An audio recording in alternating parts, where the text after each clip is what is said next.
안녕하세요, 비타민주입니다. 저 일단 첫 번째 컨텐츠 결혼 비하인드인데요. 민주님께서 쇼호스트 네. 생활 굉장히 오래 하셨었잖아요.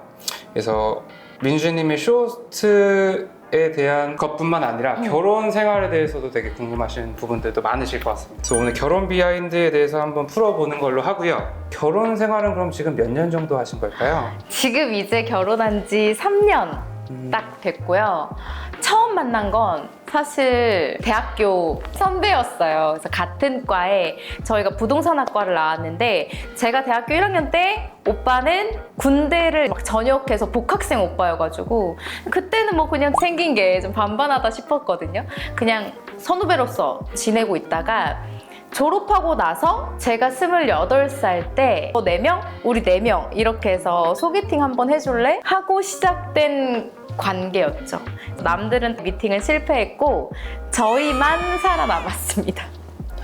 그럼 이제 8년이란 시간 동안 남사친, 여사친으로 지내와 오셨던 건데 그 전까지는 남자로서 보이시진 않으셨나요? 안 보였던 것 같은데요? 왜냐면 저도 되게 오래 만난 남자친구가 있었어요. 그래서 그분이랑 연애를 좀 오래 했었고 오빠도 아마 뭐 자주 바뀌었을걸요? 첫인상은 좀 어떠셨나요? 오빠를 처음에 만났을 때 뭐 엄청 멋부리고 막 나타난 거예요, 학교에. 제 기억에는 약간 이렇게 귀걸이도 하고 있었고 첫인상은 되게 꾸미는 거 좋아한다. 처음에 큰 임팩트가 있었거나 이런 건 절대 아니었고 나중에 28살 때 본 오빠는 임팩트가 있더라고요. 애가 잘 컸더라고. 남편분이 생각한 민주님의 첫인상도 있었을 것 같습니다. 어떻다고 하시던가요? 예뻤다던데요? 그냥 뭐 예뻤다? 뭐 이 정도였던 것 같아요. 사실 8년 정도 친구로 지내다가 멋져 보인다고 해서 사귀기가 쉽지 않잖아요. 8살 때 사귀게 되신 계기가 있으실까요? 일단 다시 봤는데 이제 오랜만에 본 오빠의 이런 OOTD가 마음에 들었어요. 일단 옷을 너무 잘 입었고 그때 당시에 베이지 수트를 입었었는데 그게 되게 날티나게 입은 스타일이 아니라 되게 멋있게 입은 거예요. 그래서 되게 멋있어서 그때 약간 희한하게 잘생겨 보이네 좀 이런 생각을 했었고 만나게 된 건 그 전 연애가 되게 길었다고 했잖아요. 그러다 보니까 결혼하고 싶은 생각이 없었어요, 그때는. 그래서 오빠한테 오빠 혹시 결혼할 생각이 있냐라고 물어봤는데 아니 난 없어 이렇게 얘기하길래 가볍게 만나볼까? 하고서는 이제 만나게 된 거죠. 사실은 시작은 가볍게 시작을 했었다. 어쨌든 결혼에 대한 생각은 아예 없는 상태에서 시작을 했었어요. 결혼을 생각하게 된 어떤 계기가 있으셨을까요? 28살에는 제가 쇼호스트가 된 지 얼마 안 됐을 때예요. 완전히 신입이었을 때라서 그때 뭐 얼마나 힘들었겠어요. 진짜 첫 사회생활이지 선후배도 너무 엄격하게 느껴졌거든요, 저한테는. 그리고 방송 스케줄도 막 왔다 갔다 하고 몸도 힘들고 마음도 힘들고 그냥 진짜 너무 힘든 그 시기에 저는 알아채지 못했던 우울증이 좀 있었던 것 같아요. 근데 그 당시에 조금이라도 시간이 나면 카페를 데려간다든지 바다로 데려간다든지 이런 식으로 저를 자꾸 끄집어내주는 거예요.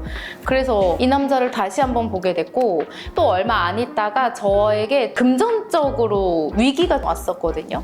그 당시에 무슨 돈이 있었겠어요. 저에게 크게 느껴졌던 돈이었거든요. 그래서 그 당시에 만나고 있던 지금의 남편한테 SOS를 쳤는데 너무너무 흔쾌히 그리고 제가 부담스럽지 않게 미안해하지 않게끔 저의 마음을 되게 편안하게 해주면서 부담감을 안 주는 거예요. 그렇게 해주면서 저를 묵묵하게 기다려줬던 그 시간들이 있어서 그때 이후로 완전하게 다른 남자로 보게 된 것 같아요. 내가 이 사람한테는 기댈 수 있겠다라는 생각을 했던 것 같아요.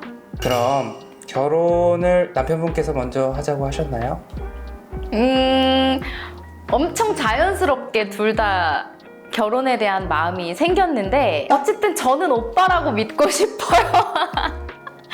오빠가 먼저 날 좋아해야지 약간 이런 마음은 있었거든요. 근데 또 오빠는 지금 생각해보면은 너가 먼저 날 꼬셨지 이렇게 하더라고요. 프로포즈는 어떻게 받았는지 궁금해져서요. 어떤 프로포즈였을까요? 제가 눈치가 좀 빠르다고 생각을 했나 봐요, 오빠는. 제주도에서 웨딩 촬영을 한 번 더 하자. 그래서 오빠의 친한 친구가 사진을 취미로 하는 친구가 있어서 그 친구를 데리고 같이 제주도를 간 거죠. 가서 다음날 캠핑 오는 거예요. 머리부터 길을 맞으면서 촬영하고 숙소를 가서 찍고. 빔 프로젝트를 켜놓고 이제 영화를 보는데 그 영화가 아마 그 영화였을 거예요. 허? AI 오, AI. 스카이 요한슨 목소리 나오는. 맞아요. 네. 그래서 그 영화를 틀고 뭐 한참을 보는데 남편한테 자꾸 전화가 오는 거예요. 거래처 전화래요. 나 너무 안쓰러운 거예요. 자꾸 전화가 오니까. 그래서 진짜 짜증도 나고 왜 이렇게 주말에 사람을 불러가지고 전화를 자꾸 할까 속으로 막 짜증이 났는데, 근데 그렇게 한참 오빠가 밖에 나가 있는 동안에 빔 프로젝트의 영상이 딱 나오기 시작했어요. 막 그러면서 우리 추억이 담겼던 그런 것들을 영상으로 만들고 마지막에 딱딱하게 이렇게 딱 이렇게 앉아가지고 이제 결혼하자고 그런 얘기들을 하면서 밖으로 나와보려고 하는 거예요. 그래서 밖으로 나갔더니 숙소 앞에 이렇게 숲길이 있었는데 거기를 쫙 이렇게 촛불로 해서 마지막에는 현수막 걸어놓고 평생 매일 웃게 해주겠다고 그렇게 해서 바로 그냥 너무 좋았죠. 뭐 울었어요. 제가 완전 T거든요. 근데 그때 그 감정을 아직도 잊지를 못하겠어요. 평생 못 잊을 것 같아요. 결혼 준비하시면서 힘드신 건 없으셨나요? 일단 결혼 준비는 남편이 저한테 모든 걸 맞춰줬거든요. 그래서 제가 하고 싶은 로망을 다 이룰 수 있게 해줬는데 그중에 힘들었다라고 한다면 결혼식을 대구에서 했어요. 그러다 보니까 시간적인 여유가 없어서 그런 게 힘들었고, 야외 결혼식이었거든요. 그러다 보니까 날씨 이런 거에 있어서 걱정되는 마음? 그게 사실 가장 힘들었고, 결혼 준비하면서는 크게 오빠랑은 트러블은 없었던 것 같아요. 결혼하시고 나서 3년 정도 시간이 흐르셨잖아요. 네. 지금은 좀 어떠신가요? 부부가 되니까 확실히 우리의 미래를 함께 설계하잖아요. 우리 가족이라는 그게 진짜 큰 것 같아요. 이제 한 3년 정도 되다 보니까 이게 진짜 내 가족이고 내가 진짜 지켜야 될 울타리가 여기구나를 그 마음가짐이 진짜 큰 것 같아요. 그러면 결혼 생활을 만족하시나요? 전 너무 좋죠.